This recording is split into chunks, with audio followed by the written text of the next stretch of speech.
Зат. Больницага жаттык 10 күн дейт да. 10 күн убара болбочу ошол жерге келчи. Мен 10 күндө сени эмне деген деңгээлге көтөрүп коем. Таиландка бардык, анан Турцияга бардык, Анталияга бардык дейт. Айланайын улуу кыргыз. Сен калыптанып алчы. Сен аяк эс алып барбайсың, сен эртең кызматка барасың.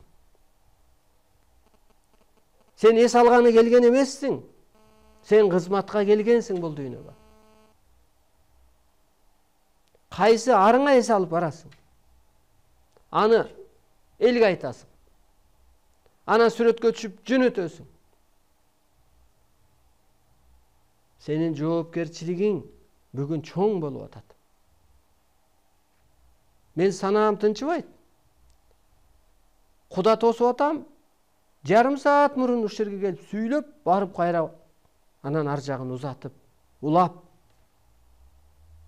Болбосо бүгүн Кудам келди эле деп келбей коет элем да эфирге.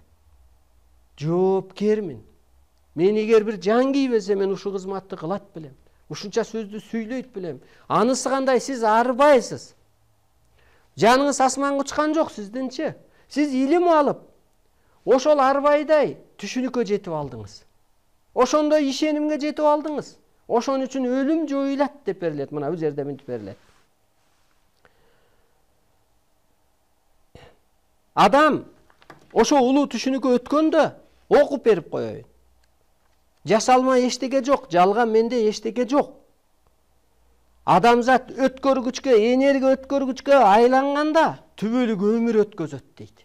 Караңыз, ким өлбөй калат десе, энергияга нурданып адам, анан ааламды кызмат өткөргөн адамдар өлбөй калат. Бейиштеги, боштондуктагы түбөлүк кызмат ошол. Бейиш жерде башталат. Мына мен үчүн бейиш. Азыр бирөө өлүп атабы, бирөө урушуп атабы, бирөө кейип атабы, мен башымды оорубайт. Анткени мен да ошол жолду басып өткөм. Мазакталгам, күлкү болгом, шылдың болгом, банкрот болгом, көтөрүлгөм, атылгам, камалгам. Сыноодон өткөн кезде анан сыйкыр иштейт. Кудай жөн эле бере бербейт. Сиз да сыноодон өттүңүзбү, өйдүлдүй болдуңузбу? Демек, кубулганга, сиздин турпатыңыз кубулганга даяр болду. Мына урматтуу журтум, келиңиздер.